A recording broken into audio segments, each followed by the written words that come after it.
Merci de nous avoir rejoints ici à l'Université de Dieu et à travers ce podcast, nous parlerons du caractère de Christ. Oui, en tant que croyants en Jésus-Christ, nous sommes ici pour adopter le style de vie et le caractère de Jésus-Christ parce que nous sommes ses disciples. Et quel est le style de vie et le caractère de Jésus-Christ? La foi, l'humilité, l'amour, et la liste continue. Et nous pouvons le voir dans le livre de Galates concernant les fruits de l'esprit. Comment est-ce que, en tant qu'hommes et femmes naturels qui aspirons à suivre Jésus-Christ, comment est-ce que nous pouvons adopter ce style de vie? Alors, c'est ce dont nous parlerons aujourd'hui. Et nous pouvons faire cela que lorsque nous recevons le don de la justice, qui est un don qui vient de Dieu. La présence intérieure du Saint-Esprit dans votre cœur, dans mon cœur, c'est ce qui nous aidera à développer un caractère qui vient de Dieu. Par les fruits de la justice, il sera connu que nous sommes des croyants en Christ. Et quels sont les fruits de la justice? Alors, ces vertus sont décortiquées en profondeur par Jésus-Christ lui-même sur cette fameuse montagne où il a donné ce message concernant sur ce qui est devenu un point d'ancrage pour tous les croyants à travers le monde, afin que nous puissions vivre notre vie par rapport à cela. Alors, nous aimerions commencer ce voyage à travers les béatitudes. Nous aimerions que vous puissiez nous suivre en même temps. Alors, merci de nous avoir rejoints et nous aimerions débuter. Alors, tu l'as dit, nous devons retourner aux racines. Nous disons, nous sommes chrétiens, je suis chrétien, tu es chrétienne, tout le monde dit, il est chrétien. Cela veut dire que nous nous identifions par rapport à Jésus-Christ. Si je m'identifie par rapport à Jésus-Christ, je devrais porter les fruits de Christ. La question est, nous rappelons ce que Paul a dit dans Galates, chapitre 5, au verset 16. Commençons au verset 15. Galates 5, au verset 15. Il est bon dans toutes les circonstances de la vie de réinitialiser notre pensée, notre croyance à la lumière de la parole de Dieu. Un croyant en Jésus-Christ n'a aucune autre alternative que la parole de Dieu. Dieu ne veut pas que nous puissions dire ou quelque chose qui ne soit pas en accord avec sa parole. Si mes paroles demeurent en vous et vous demeurez en elles, dit Jésus-Christ, et c'est ce dont nous parlerons. Nous savons que ce que la Bible dit, tu as parlé de la justice. Lorsque nous sommes en Jésus-Christ, qu'est-ce que cela veut dire être en Christ? Nous irons en profondeur dans la lecture. La justice est comme un arbre. Et l'Écriture dit, le bon arbre, c'est Jésus-Christ, notre justice. Et nous avons été ancrés en lui, de façon figurative. Nous avons été accrochés, adoptés.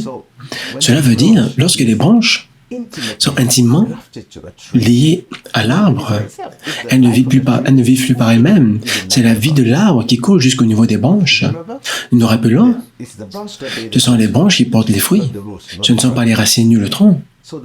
Mais les fruits qui viennent de ces branches ne viennent pas des branches elles-mêmes, mais des racines, qui sont la justice. Cela veut dire, comme Jésus-Christ l'a dit par rapport au figuier, il a dit il y a le bon arbre. Le bon arbre porte le bon fruit. Les bons fruits dont nous parlons sont les fruits de la justice, ce sont des fruits de Christ. L'Écriture dit, dans Colossiens 1, verset 18 à la fin, Christ en nous, l'espérance de la gloire. Et l'Écriture dit, dans le livre de Romains, si Christ est en vous, le corps est mort à cause du péché, mais l'esprit est vivant à cause de la justice. Quel est le sceau de la justice? La présence intérieure du Saint-Esprit. Donc, si je m'identifie parfaitement à Christ, comme Ruth l'a dit, comme il est écrit dans le livre de Romains 9, si quelqu'un n'a pas l'esprit de Christ, il ne lui appartient pas. Cela veut dire le sceau de la justice est le Saint-Esprit et sa présence intérieure dans notre vie. Qui donne le Saint-Esprit? Dieu. Cela coule de Dieu à travers Christ. La Bible déclare qu'il a un sceau, c'est lui qui met le sceau. À travers la foi en lui. La question est, la Bible nous donne une instruction, nous allons le lire dans Galates, nous allons le lire étape par étape à partir du verset 15. Mais si vous vous mordez et vous dévorez les uns les autres, prenez garde que vous ne soyez détruits les uns par les autres. Je dis donc, marchez selon l'esprit et vous n'accomplirez pas les désirs de la chair. Marcher selon l'Esprit.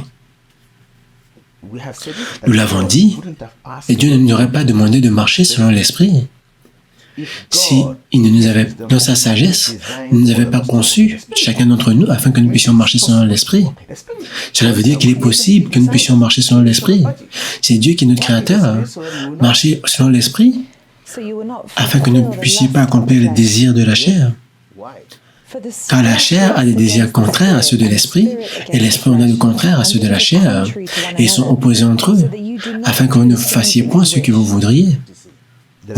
Pouvez-vous voir? Il y a deux voies opposées. Si la chair dit combat, l'Esprit dit la paix. Si la chair dit sois colérique, l'Esprit dit la paix. Les voies de Dieu sont différentes des nôtres. Et le plus souvent, les voies de Dieu sont opposées à ce que nous voulons naturellement faire. Un chrétien doit choisir de faire ce qui est juste tous les jours aux yeux de Christ, malgré que cela est contraire à ce que ma chair veut naturellement faire. Si je suis provoqué, naturellement, mon corps veut répondre. Mais Paul a dit, marchez selon l'Esprit. Il nous a donné une compréhension claire de où se trouve la victoire, où se trouve le champ de bataille, où se trouve la solution, dans l'Esprit. Continue. À partir du verset 17, car la chair a des désirs contraires à ceux de l'Esprit, et l'Esprit en a de contraires à ceux de la chair. Ils sont opposés entre eux afin que vous ne fassiez point ce que vous voudriez. Si vous êtes conduit par l'Esprit, vous n'êtes point sous la loi. Si vous êtes conduit par l'Esprit, vous n'êtes point sous la loi. Si vous êtes conduit par l'Esprit, vous n'êtes point sous le contrôle de la chair. Romains 8, à partir du verset 8. Cela veut dire, personne ne peut dire non à l'injustice sans l'aide du Saint-Esprit. Personne ne peut dire non à la colère, non à cela, sans l'aide du Saint-Esprit. Vous pouvez voir, le Saint-Esprit est le seul moyen qui grandit dans notre caractère chrétien et nous permet de grandir davantage dans notre ressemblance à Christ. C'est pour cela que nous disons, l'esprit humain échoue à agir de façon juste, à moins que le Saint-Esprit ne lui en donne la force. Et c'est ce dont nous parlerons aujourd'hui. Jésus-Christ a dit, vous avez dit œil pour œil, dent pour dent, n'ai-je pas raison?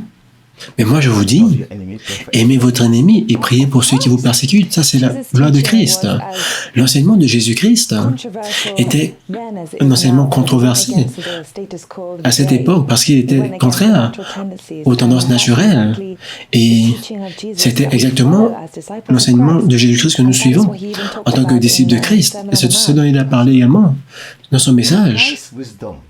La sagesse de Christ semble être contraire à nos sens naturels, mais ce sont les réalités de Dieu, les réalités des fruits de l'Esprit. C'est pour cela que Jésus-Christ, je rappelle à tout le monde, dans Luc 9, verset 33, qu'est-ce qu'il a dit? Que celui qui veut me suivre porte sa croix et s'oublie lui-même.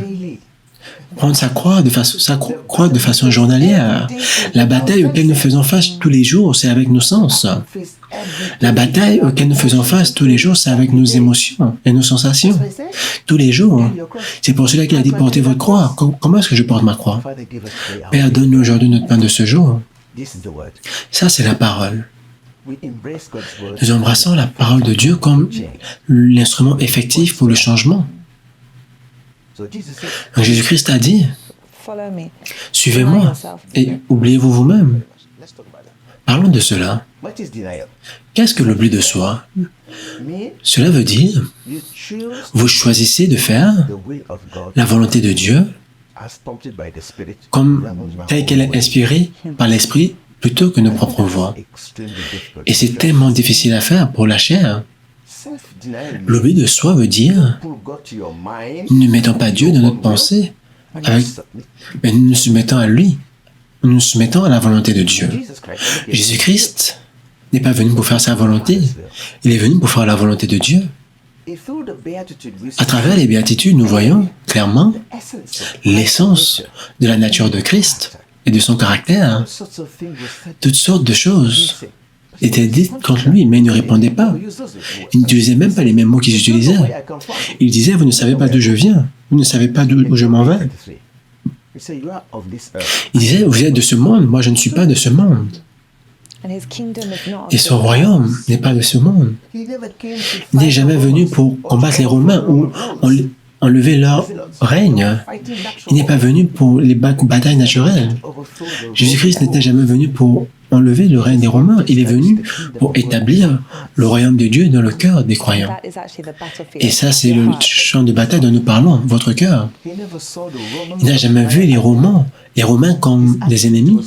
Son attitude envers Pilate, qui était en train de le juger, était claire. Quand Pierre voulait le défendre, il a dit, je suis venu ici pour faire la volonté de mon Père, pour accomplir les Écritures. Donc ce que nous voyons, d'un point de vue humain, comme une faiblesse, peut être comme une force aux yeux de Dieu. Et ce que la chair considère comme une force, la colère, le combat, c'est peut-être une faiblesse totale aux yeux de Dieu. Mais les disciples, beaucoup ont vu la croix comme un acte d'échec. Et pourtant, c'était un acte puissant de victoire. Et Jésus-Christ est venu pour mourir non pour lui-même, mais pour vous et moi, pour nous sauver, pour nous justifier, pour donner la victoire sur l'ennemi et nous donner la vie éternelle. C'est tellement intéressant ce que quand tu as dit, ce que nous considérons souvent comme une force est souvent vu comme une faiblesse aux yeux de Dieu. La force naturelle, la colère, colérique, toutes ces choses sont opposées au caractère de Jésus-Christ. Si nous identifions par rapport à Christ, la Bible déclare dans le livre de Apocalypse ce que la Bible dit concernant Jésus-Christ. Apocalypse chapitre 19 à partir du verset 11. Maintenant je vois le ciel ouvert et celui qui s'asseyait sur les cheveux blancs et s'appelait fidèle et vrai. Et dans la justice, il juge. Dans la justice, Jésus-Christ juge. Dans la justice, Jésus-Christ restaure. Qu'est-ce que cela veut dire? Quand Jésus-Christ à quelqu'un dans la Bible, Jésus-Christ ne juge pas les actions de la personne, mais il regarde son cœur. Lorsqu'il a vu que ceux qu'il avait crucifiés à la croix étaient ignorants de qui il était réellement, parce que ça prend le discernement spirituel pour savoir qui est Jésus-Christ, il a prié pour le pardon. Il ne juge pas de la même façon que les hommes jugent. Jésus-Christ combat dans la justice. La Bible l'appelle l'arme offensive et défensive de la justice. Lorsque vous faites face à la tentation de la colère, le Saint-Esprit vous fortifie afin que vous puissiez avoir le contrôle de soi. Lorsque vous faites face avec la tentation du mensonge, le Saint-Esprit vous fortifiera afin que vous puissiez déclarer la vérité. Lorsque vous êtes le Saint-Esprit viendra vous donner de l'amour afin que vous puissiez répondre de façon adéquate. L'arme de la justice, ce sont les fruits de l'Esprit. Nous avons discuté la fois dernière lorsque nous parlons du Saint-Esprit, de la puissance. Nous devons comprendre l'œuvre du Saint-Esprit dans notre vie. Quelle est l'œuvre du Saint-Esprit dans nos vies? Je ne parle pas du ministère. Je parle de tous croyants en Christ. Le Saint-Esprit vient dans notre cœur avec le but de créer le caractère de Christ en nous. Lorsque le Saint-Esprit vient, il apporte la nature de Christ en nous. Lorsque nous acceptons Jésus-Christ, nous acceptons la nature de Christ. Cela veut dire que nous sommes partisans de sa sainteté divine. La parole de Dieu reflète son caractère. C'est pour cela que la Bible déclare tout ce qui est pur, pensez à ce genre de choses. Jésus-Christ est le nouvel homme. Comment est-ce que nous mettons le nouvel homme? Nous mettons le nouvel homme lorsque nous pensons, parlons et agissons comme Christ aurait agi. C'est notre standard. Aujourd'hui, lorsque nous parlerons des béatitudes, nous voyons Jésus-Christ clairement à travers les béatitudes. Dieu nous a donné les fruits de l'Esprit. Il a dit, par les fruits de la justice, il sera connu. Son caractère est montré à travers ces béatitudes. Et je suis un chrétien. Seul mon caractère en Christ peut témoigner de ma confession en Christ. Si je m'appelle un chrétien, est-ce que les gens voient la ressemblance à Christ en moi, dans la façon dont je réponds aux situations, ou bien au milieu de la communauté dans laquelle je vis? Rappelez-vous, vous êtes le sel de la terre. Qu'est-ce que cela veut dire? Quel est le rôle du sel? Quelle est la différence? Le caractère de Christ. Jésus-Christ est venu pour apporter un standard de perfection. Le standard de l'obéissance parfaite. Il a obéi jusqu'à la mort à la croix. Il savait que l'Écriture devait être accomplie afin que nous soyons sauvés. Il savait ce que l'Écriture avait dit dans le livre d'Ésaïe, qu'il devait souffrir. Il savait, par les prophéties de David, dans Psaume 22, qu'il savait qu'il serait tué, comme il a dit à ses disciples avant que cela n'arrive. Il est venu pour accomplir les Écritures, l'obéissance jusqu'à la mort. C'est pour cela que le don de la justice vient à nous. Vous savez, Adam a désobéi et la mort est venue. Jésus-Christ a obéi de façon parfaite et la justice et la vérification sont venues. C'est ce qu'est la chrétienté. C'est concernant la justice. Ce livre dont nous parlons, ce n'est pas un livre d'histoire. La vérité dans cette Bible est le don de la justice. Cela veut dire la bonne attitude avec Dieu, par la grâce, à travers la foi. Maintenant, nous parlerons des béatitudes. Nous allons commencer pour réinitialiser notre pensée, parce que la Bible vous avertit, moi, Racine, Ruth et chacun d'entre nous, dans le livre de 2 Corinthiens, chapitre 13. Nous allons le lire avant que nous commencions. 2 Corinthiens, chapitre 13, au verset 5. Examinez-vous vous-même pour savoir si vous êtes dans la foi. Éprouvez-vous vous-même. Ne reconnaissez-vous pas que Jésus-Christ est en vous, à moins peut-être que vous ne soyez réprouvés. Je vais encore le redire. Examinez-vous vous-même pour savoir si vous êtes dans la foi. Cela veut dire, qu'est-ce que cela veut dire? Vérifiez votre cœur. Vérifiez votre cœur à travers le miroir de la parole de Dieu. Examinez-vous vous-même. Ne reconnaissez-vous pas que Jésus-Christ est en vous, à moins peut-être que vous ne soyez réprouvés? Est-ce que Christ vit en vous? Est-ce que Christ vit en vous? Si Christ vivant en vous, vous aurez dit ce que Paul a dit dans le livre de Galates. J'ai été crucifié avec Christ. Ce n'est plus moi qui vis avec ma chair, mais c'est Christ qui vit en moi. La vie que je vis dans la chair, je la vis dans la foi au Fils de l'homme. Comme Christ était jusqu'à mourir à la croix de Golgotha, de la même façon Christ nous apporte la nouveauté de vie.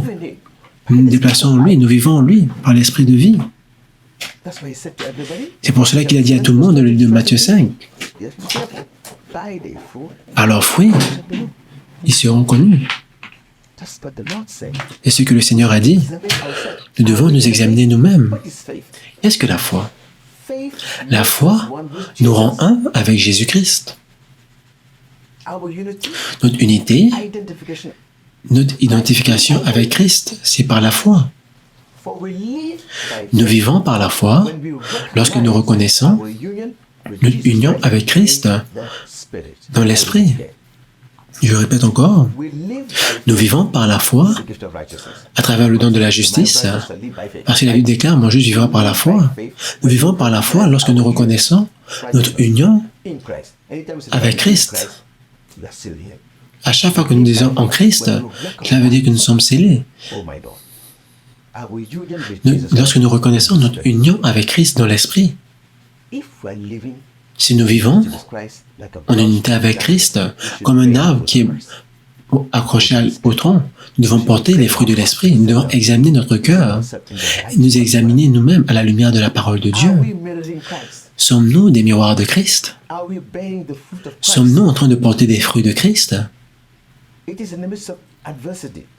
C'est au milieu des difficultés, c'est au milieu de la communauté que la nature de Christ est réellement exposée et révélée, en esprit et en vérité. Quand Jésus-Christ a fait face à l'adversité, nous avons vu comment il a répondu en justice. C'est pour cela qu'il n'a jamais péché. Sa réponse était toujours une réponse de sagesse.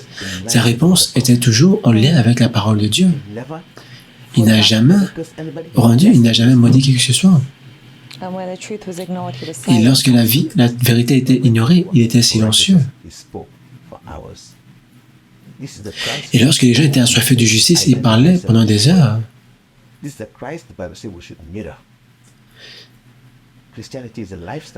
La chrétienté, c'est un style de vie. Ce n'est pas juste des vacances. Examinons notre vie à la lumière de la parole de Dieu. Que Jésus-Christ parlait à tout le monde, ayant le Saint-Esprit.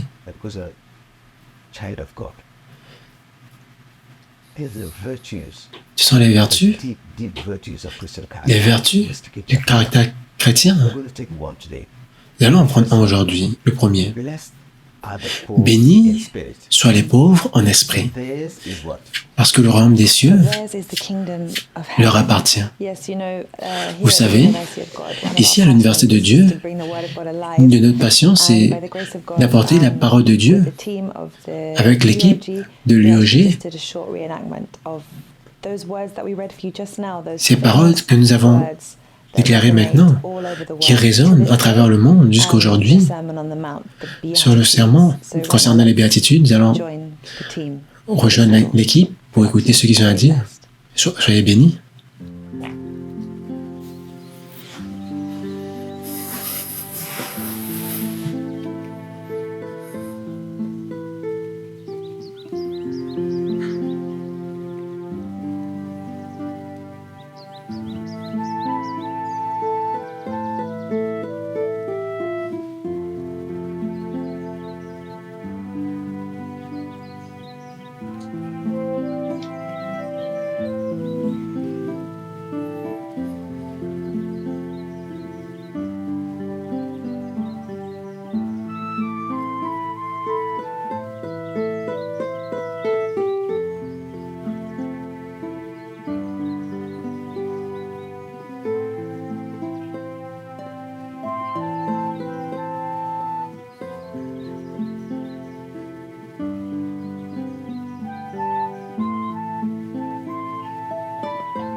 Heureux sont les pauvres en esprit, car le royaume des cieux est à eux.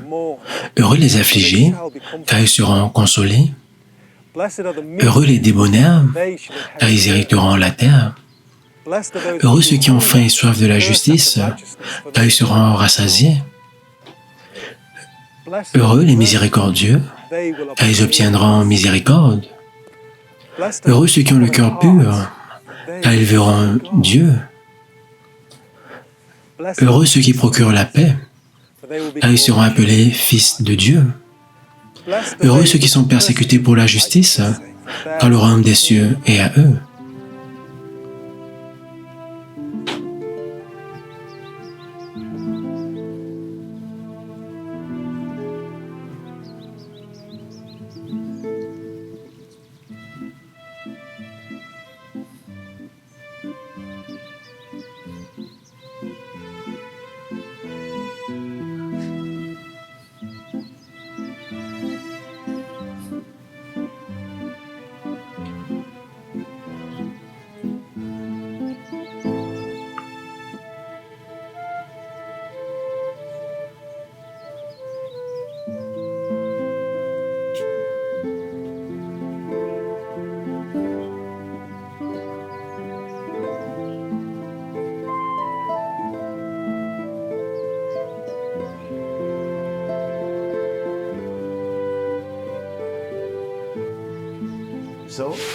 Alors, aujourd'hui, nous parlerons de ces béatitudes. Bénis soient les pauvres en esprit, parce que le royaume des cieux leur appartient.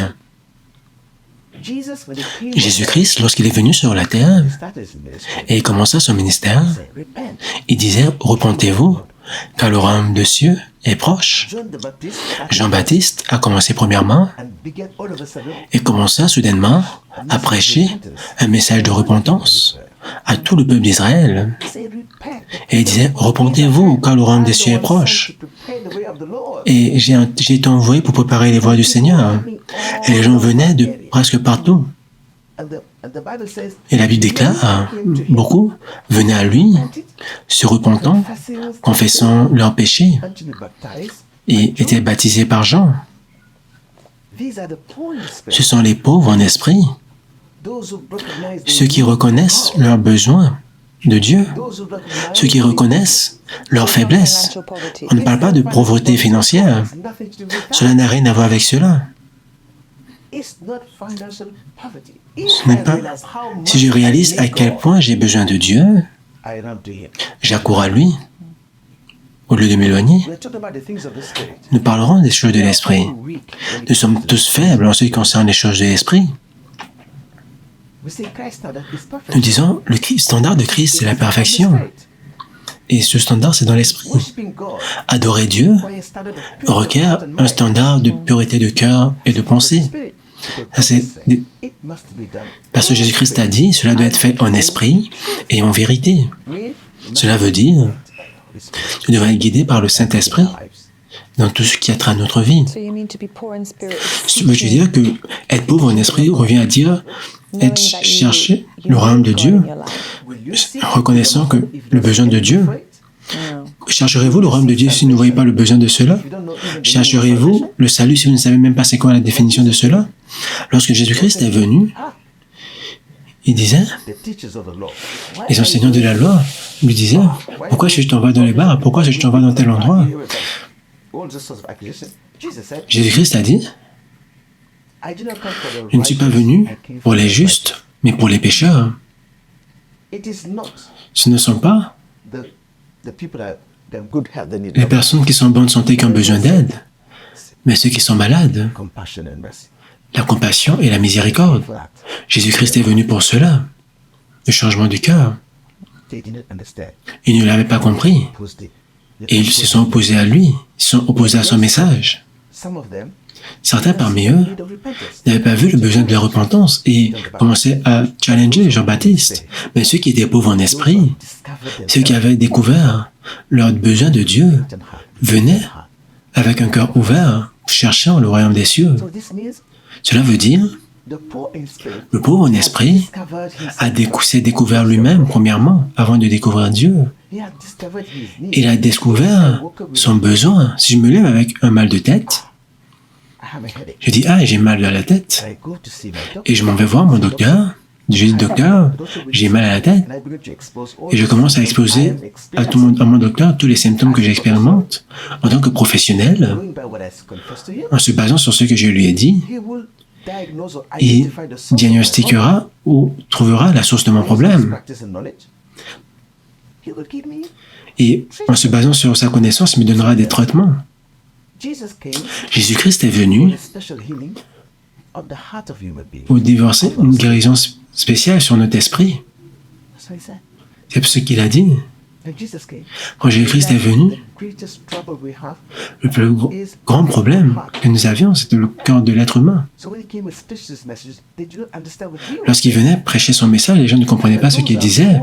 Mais ceux qui étaient pauvres en esprit, ceux qui avaient réalisé l'état de leur cœur, ceux qui avaient réalisé leur faiblesse, accouraient à lui. C'est pour cela que des milliers de personnes venaient à lui tous les jours, avec des problèmes physiques, des problèmes émotionnels, des problèmes spirituels. Et il s'attardait aux problèmes de chacun d'entre eux. Donc, un pauvre en esprit est quelqu'un qui voit le besoin d'avoir le don de la justice en lui. Nous avons deux justices. Bon, la justice de soi, lorsque nous pensons, lorsque nous avons beaucoup plus de nous-mêmes nous disons, nous n'avons pas besoin d'autre chose. C'est le problème auquel nous faisons face. Lorsque nous commençons à nous concentrer sur nous-mêmes et sur notre propre capacité et nos propres forces, qu'est-ce qui se passe? Nous commençons à nous concentrer sur comment est-ce que nous sommes traités par les autres. Comment est-ce que nous sommes en train de faire nos choses? Comment est-ce que les gens répondent? Si je fais quelque chose de bien à quelqu'un, j'espère que la personne me dise merci. Si une personne ne me remercie pas, je ne ferai plus d'actes de charité par la suite. Nous mesurons notre vie par nous-mêmes.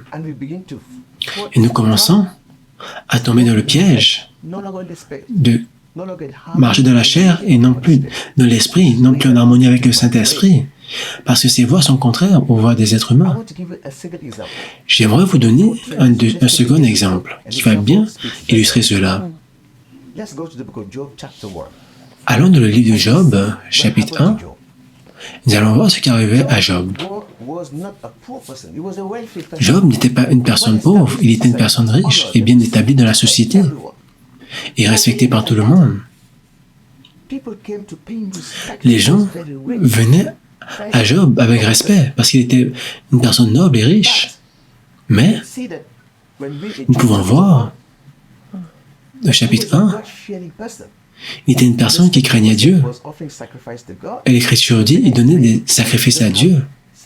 Il disait, peut-être mes enfants péchaient devant Dieu. Il avait toujours cet esprit de repentance devant Dieu, au milieu de la bénédiction. Nous pouvons voir, pour un pauvre en esprit, sa foi n'était pas basée sur la bénédiction, parce qu'il voyait Dieu comme sa source. Le pauvre en esprit compte toujours sur les ressources de Dieu. Il était riche, mais son attitude a montré à quel point il était humble devant Dieu, le considérant comme sa source. Il ne voulait pas offenser Dieu. Maintenant, nous avons des ennemis. La Bible parle. Il y avait un jour où les fils de Dieu sont venus pour se présenter devant le Seigneur et Satan aussi est venu au milieu d'eux.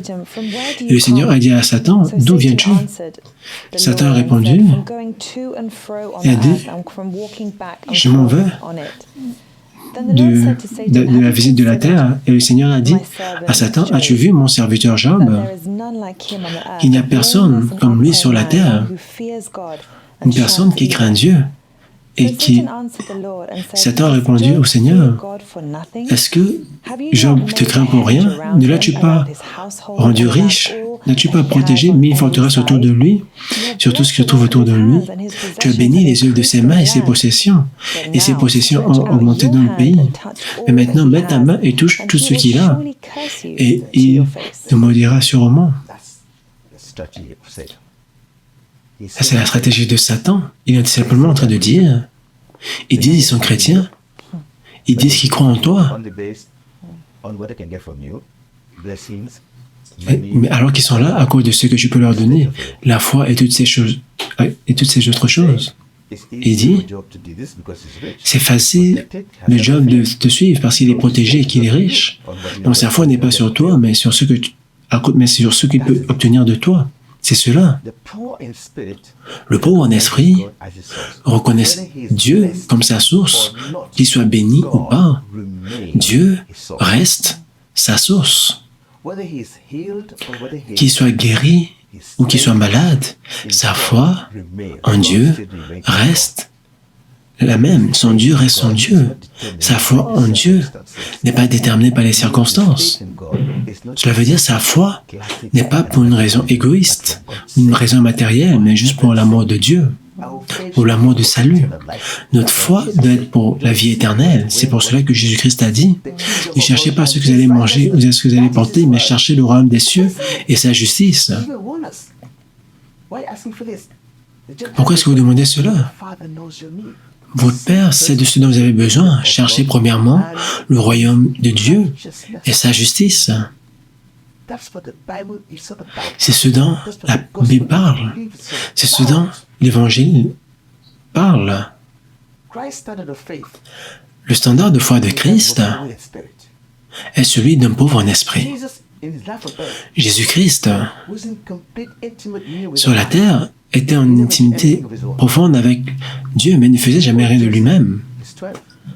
Avant de choisir ses 12, il allait à la montagne pour prier.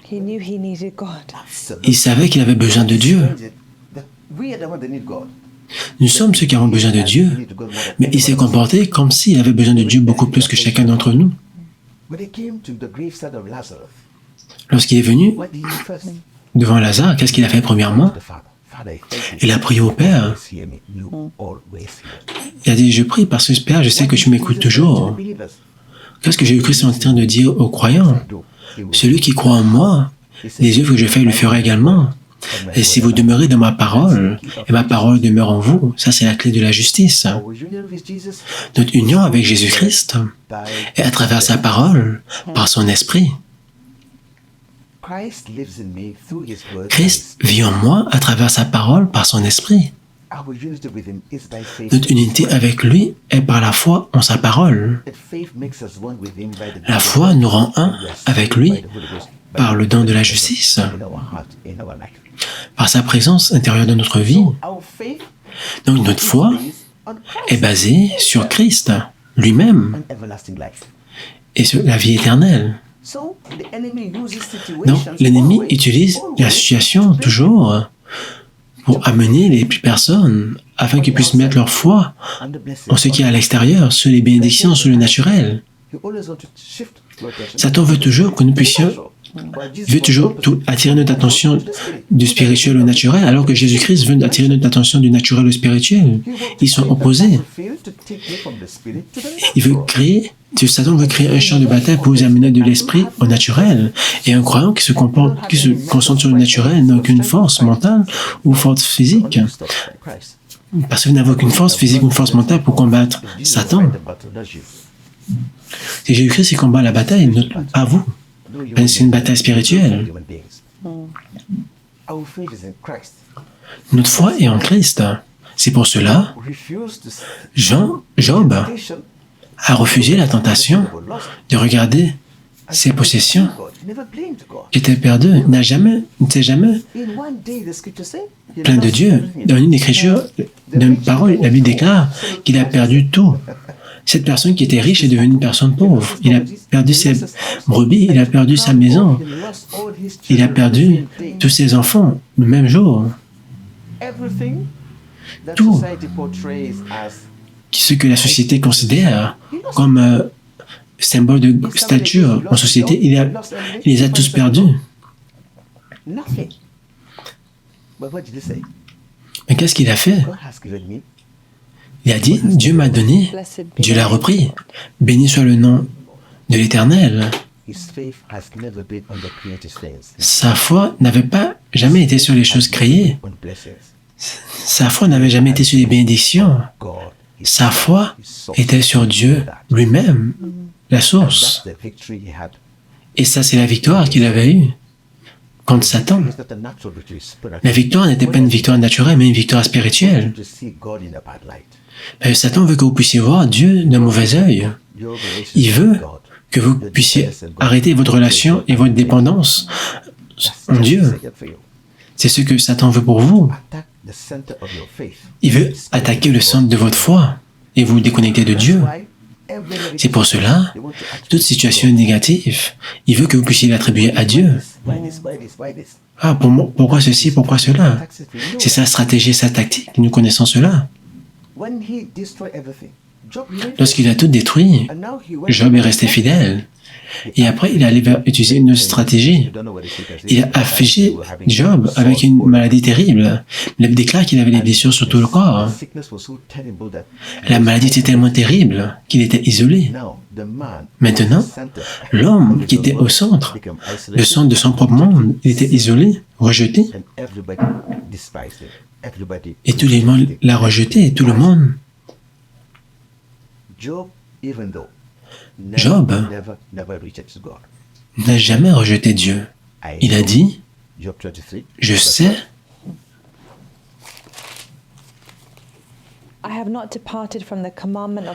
je ne me suis pas éloigné des paroles de ses lèvres. J'ai chéri la parole de sa bouche plus que ma nourriture nécessaire. Pouvez-vous écouter cela? J'ai chéri sa parole plus que ma nourriture précieuse. Cela veut dire qu'il est resté fidèle à la parole de Dieu avec foi. Mais il connaît les voies que je prends. Lorsqu'il m'a testé, je ressortirai comme de l'or. Il a vu sa situation comme un test de la foi. Dieu peut permettre à n'importe quelle situation de venir pour tester notre foi.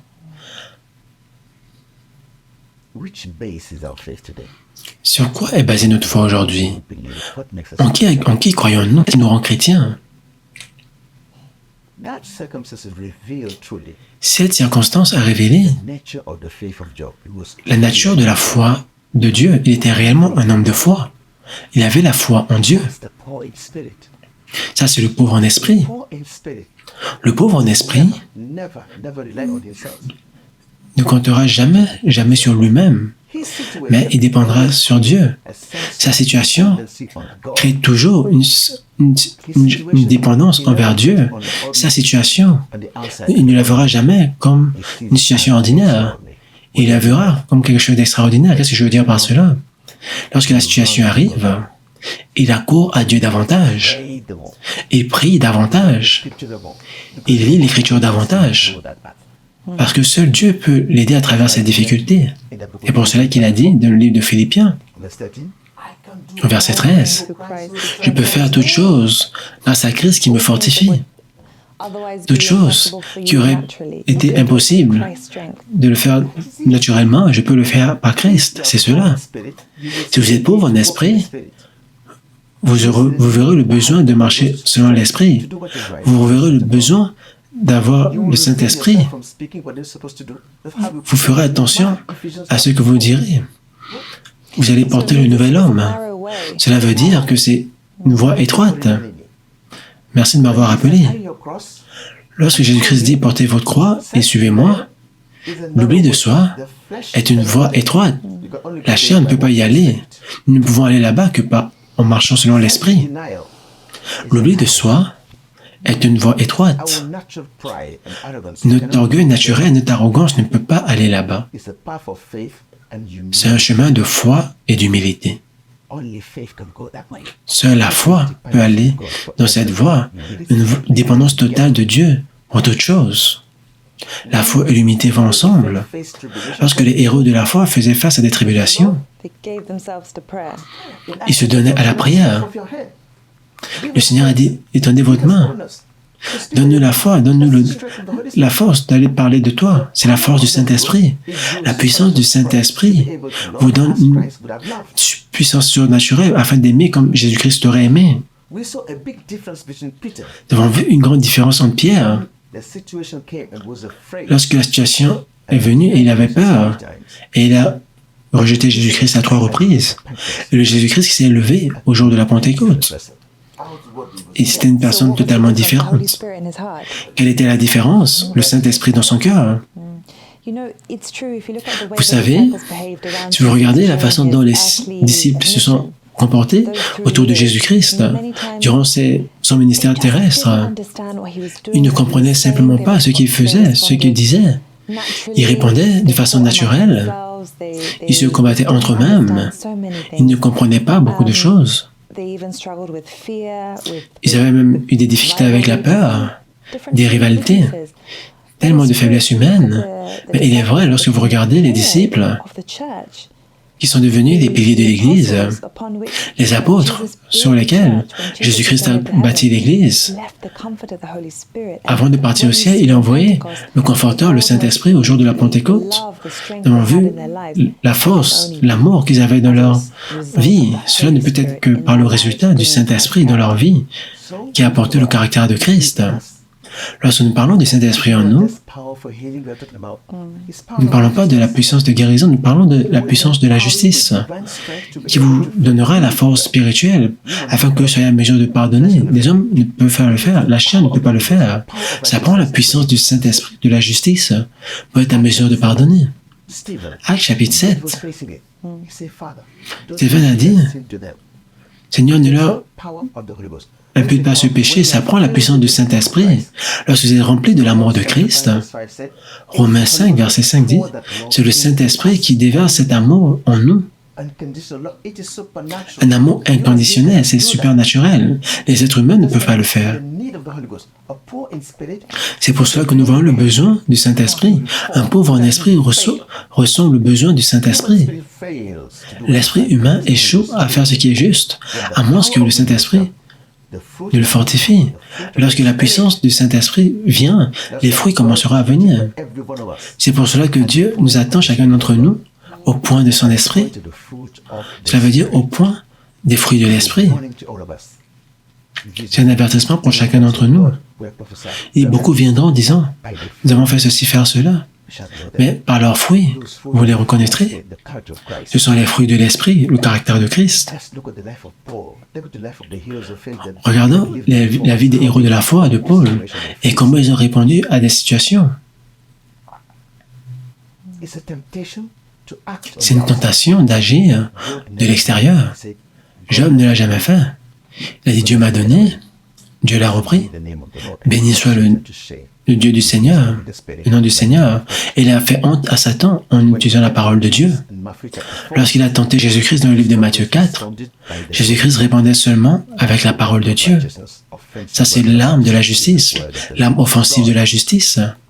Dieu, Jésus-Christ, on lui disait beaucoup de choses. C'est le temps pour nous de nous examiner nous-mêmes.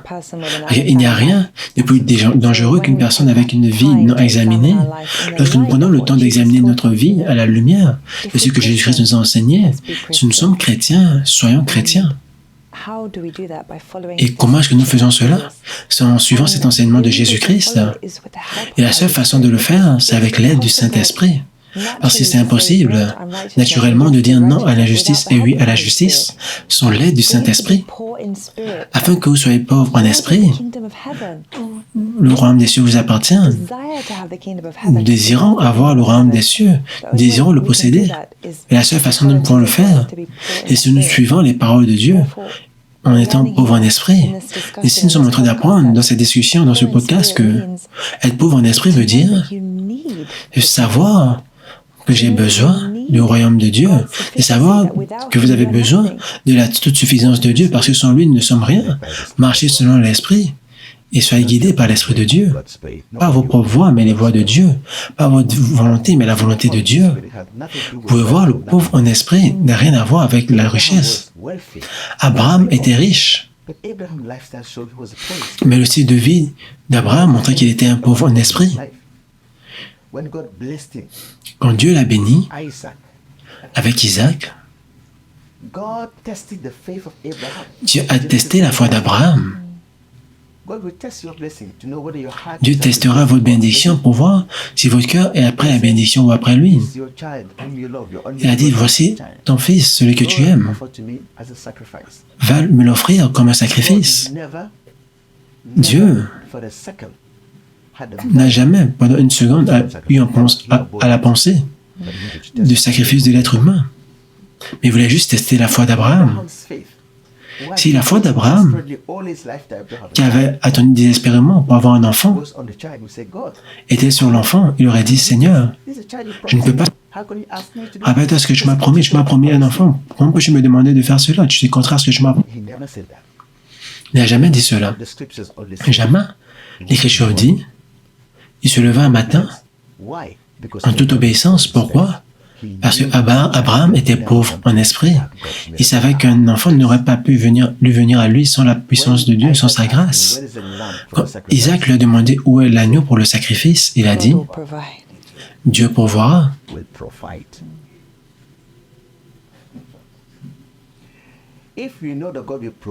Si nous savons que Dieu pourvoira pour nos needs, pour nos besoins, nous vivrons une vie en tout contentement, parce que le pauvre en esprit a toujours besoin.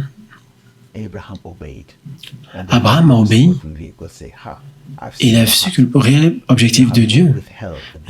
Dieu a dit, j'ai vu ton cœur, je n'ai pas refusé ton fils, ton unique, et à cause de cela, je jure toutes les nations sur la terre seront bénies parce que tu m'as obéi. Et ce sont ces bénédictions qui viennent à nous, la bénédiction du Saint-Esprit, la bénédiction de la justice, à cause de l'obéissance. La question est, bénis soient les pauvres en esprit. Nous voulons nous rappeler que pour suivre Jésus-Christ, vous devez porter votre croix. De quelle croix parlons-nous? Ce corps, c'est ma croix. Ce corps, c'est ma croix. Ce corps me dit va dormir alors que j'ai envie de prier. Quand l'offense vient, ce corps me dit réagis. Je dois dire à mon corps avant d'aller prier. Les émotions peuvent me distraire. Les voies de ma chair ne sont pas les voies de l'esprit. Donc, ça prend le but de soi pour faire la volonté de Dieu plutôt que notre propre volonté. Et ça prend la puissance de Dieu, le Saint-Esprit. Le Saint-Esprit est le seul moyen de croissance de notre vie spirituelle. Rappelez-vous, disons tous, la croissance physique est fonction du temps. La croissance intellectuelle est fonction de l'apprentissage. Mais la croissance spirituelle est fonction de l'obéissance à Dieu au milieu des temps difficiles. Tout ce que vous choisissez de faire ce qui est juste, quelque chose de Dieu viendra fortifier votre foi. C'est la justice. Chaque jour, nous apprenons à mourir au péché, de plus en plus, et de vivre dans la foi, de plus en plus, un processus journalier. Et tout cela rend notre relation avec Jésus-Christ plus valable. Tu as vu la différence entre Pierre avant et Pierre après? Nous avons vu la différence entre Saul et Paul. Nous savons tous comment Saul persécutait les chrétiens. Mais allez lire le livre de Philémon, vous verrez la pureté de l'amour, la compassion, l'intercession pour une esclave. La conversion en Christ est une fois, mais ça prend le style de vie, pour suivre Christ. Nous apprenons à mourir au péché tous les jours, nous apprenons à faire ce qui est juste tous les jours. Sommes-nous prêts à apprendre? Le choix nous appartient. Dieu a dit, j'ai mis devant vous la mort et la vie. Choisissez la vie. Jésus-Christ a dit, je suis le chemin, la vérité et la vie, et ma voie est étroite. Large est le chemin. Cette voie, c'est la voie de mes émotions et de ma chair.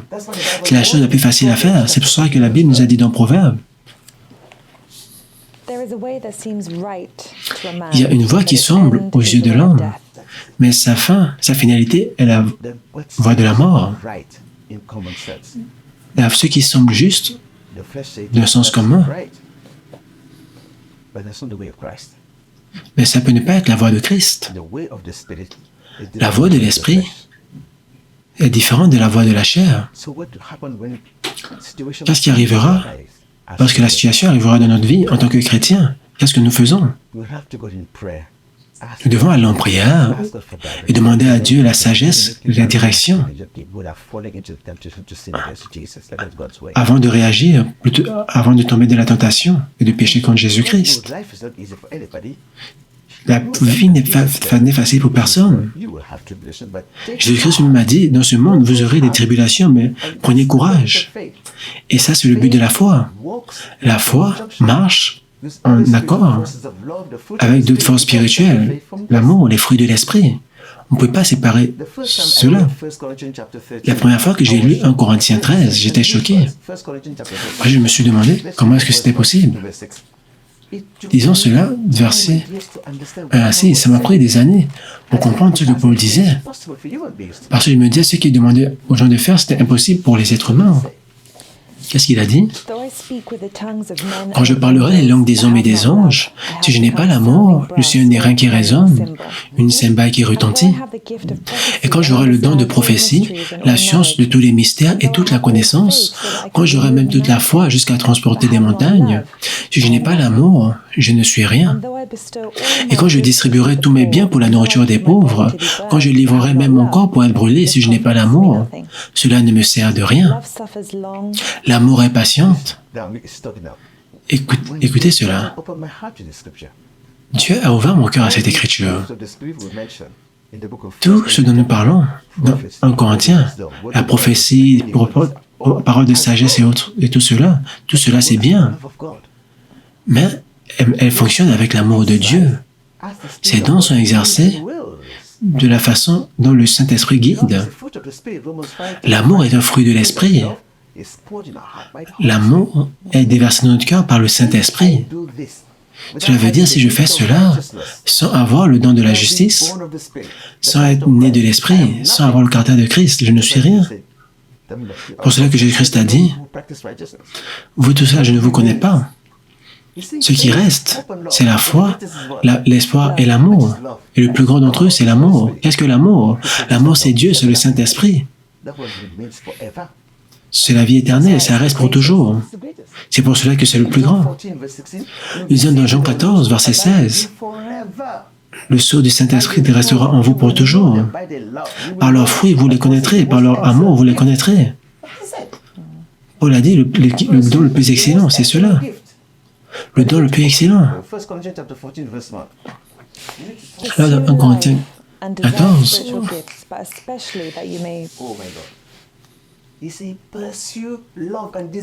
poursuivez l'amour et désirez les dons spirituels. Les dons spirituels, la puissance de guérison, mais poursuivez l'amour et désirez. Mais poursuivez l'amour, parce que l'amour reste. Ce qui vous appartient, ce qui restera avec vous jusqu'à l'éternité, c'est l'amour. L'amour au-delà de l'atome. Disons les qualités de l'amour. L'amour ne fait pas. L'amour est patiente, elle est pleine de bonté, elle ne cherche point son intérêt, elle ne s'irrite point, elle ne soupçonne point le mal, elle ne se réjouit point de l'injustice, mais elle se réjouit de la vérité. Elle excuse tout, elle croit tout, elle espère tout, elle supporte tout. Je veux que tu le lis encore, lentement. L'amour est patiente, elle est pleine de bonté. L'amour n'est point envieuse. L'amour ne se vante point. Elle ne s'enfle point d'orgueil. Elle ne fait rien de malhonnête. Elle ne cherche point son intérêt. Les fruits de l'esprit, c'est les mêmes fruits de l'esprit. La question est, quelle est la preuve du salut et de la justice? Quelle est l'évidence du salut et de la justice? Dans Éphésiens, allons dans Éphésiens chapitre 2. À partir du verset 13. Parce que c'est Dieu qui habite en vous. C'est le Saint-Esprit qui agit en vous pour produire les fruits de l'Esprit. Le Saint-Esprit agit à travers vous pour manifester, pour produire l'amour dans notre cœur. Sans lui, nous n'avons rien. C'est le sceau de la justice. La seule évidence que nous pouvons voir, c'est lorsque nous répondons avec notre caractère, par l'humilité. Nous sommes connus par cela. Vous pouvez comprendre pourquoi Jésus-Christ a dit « Cherchez premièrement le royaume des cieux et sa justice ». Que votre foi soit centrée sur la vie éternelle, la vie après la mort. Là, je comprends cette parole. Chercher le royaume de Dieu, c'est avoir le royaume de Dieu.